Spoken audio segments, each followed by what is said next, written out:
6 years in finance, millions of dollars flowing through my hands. And the biggest lesson I took away from it all? Success almost never looks like the way you think it does. Today I'm sharing 5 lessons that completely rewired how I think about business.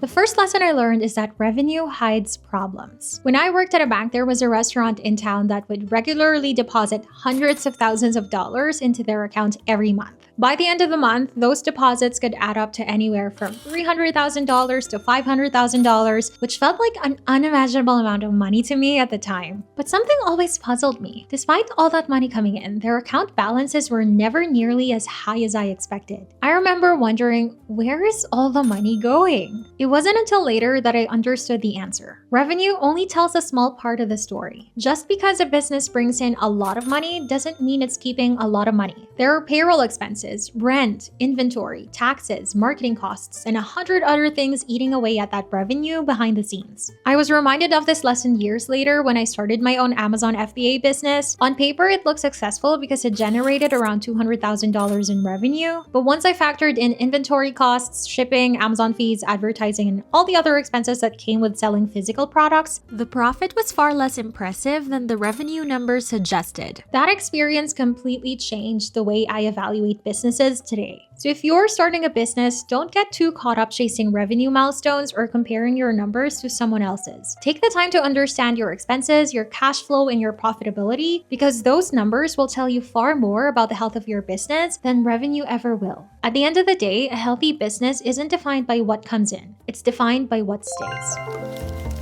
Speaking of understanding where your money is actually going, this is something I really want to emphasize because I learned this the hard way through my Amazon FBA business. When I first started that business, I didn't have proper bookkeeping and I definitely wasn't tracking my finances the way it should have been. Honestly, I was just logging into my bank account and checking whether there was still enough money in there to pay for things. I would not recommend running a business that way. It wasn't until I hired an accountant and got proper bookkeeping set up that I realized how important it is to see the full financial picture of your business. Because like I mentioned in the first lesson, revenue is only one piece of the puzzle. You also need to understand your expenses, your profitability, and your cash flow. And that brings me to today's sponsor, Xero. If you're not familiar with Xero, it's an all-in-one accounting platform designed for small businesses. One of the things I like most about it is that it helps you stay on top of your cash flow in real time. Instead of guessing where your business stands financially, you can actually see what's happening. And that's important because poor cash flow is one of the biggest reasons businesses struggle. Xero connects directly to your bank accounts, automatically imports transactions, helps track expenses, and automates tasks like bank reconciliation, which, trust me, is not something you want to be doing manually in spreadsheets. I've been using Xero since I incorporated my business in 2021, and it's one of the reasons I'm able to see my business beyond just revenue. It gives me a much clearer picture of my expenses, cash flow, and overall financial health. My accountant uses it too, which makes it easy for both of us to stay on the same page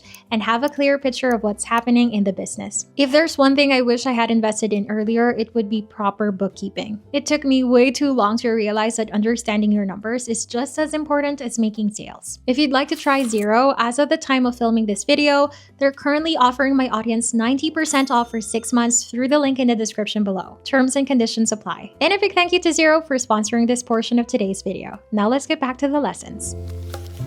The second lesson I learned is that the most successful businesses are surprisingly boring. I think a lot of us assume that if we want to build a successful business, we need to come up with some groundbreaking idea or create something completely new. But when I worked in finance, I noticed that many of the businesses with the healthiest bank accounts weren't doing anything particularly flashy. I remember one plumbing company that was a client of ours. At first glance, it didn't seem like a very exciting business, but when I look at their accounts, I was surprised by how financially healthy they were. I saw the same thing with another company whose entire business was renting out large garbage bins to homeowners and contractors. Again, not exactly the kind of business most people dream about starting, but you would be surprised at how much money businesses like that can make.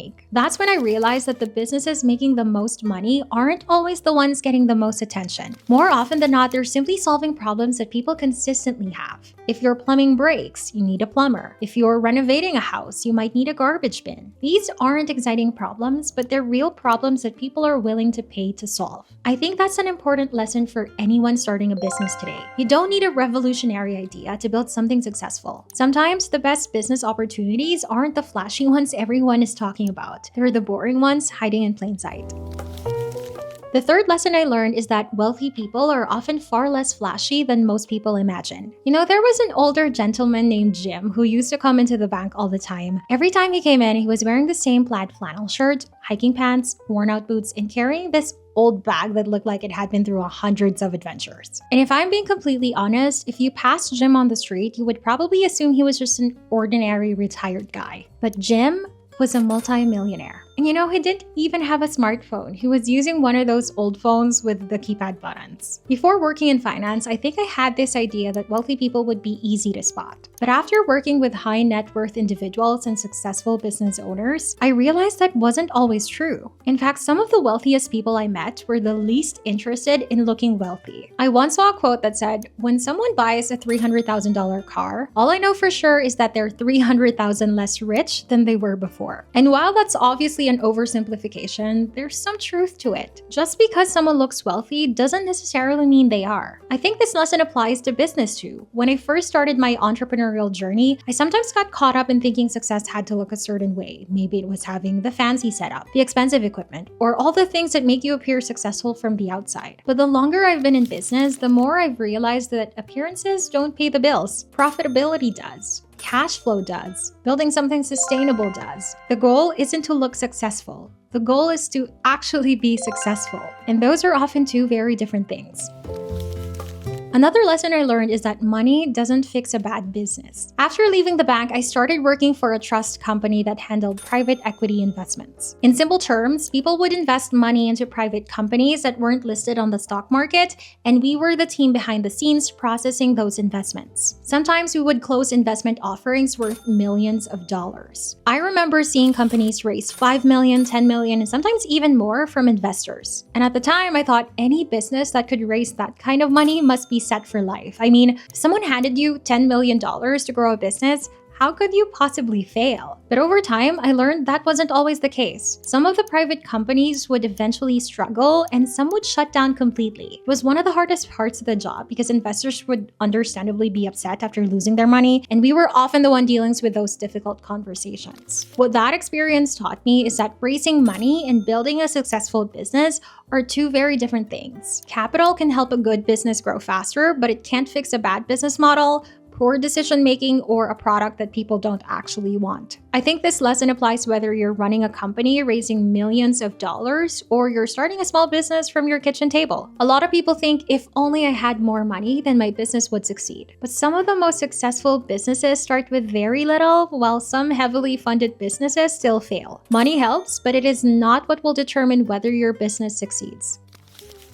Another lesson I learned is that simplicity scales while complexity often kills profits. One thing I noticed while working in finance is that people often assume bigger businesses are automatically better businesses. But what they don't always see is that as a business becomes more complex, the costs usually increase too. More products often mean more inventory to manage. More employees mean more payroll. More services mean more systems, more customer support, and more moving parts that need attention. I learned this lesson the hard way through my Amazon FBA business. I started with one product and it was doing well. Naturally, I assumed that if I wanted to grow, I needed to add more products. But looking back, that's when things started becoming much more complicated. Every new product meant another supplier, more inventory, more shipping costs, and more money tied up in stock. Before long, I was spending more time managing operational headaches than actually growing the business. Compare that to my digital product business today. I can create a product once and sell it over and over again without worrying about inventory, shipping, or manufacturing. The business is simpler, which means there are fewer things that can go wrong and more of the revenue can actually become profit.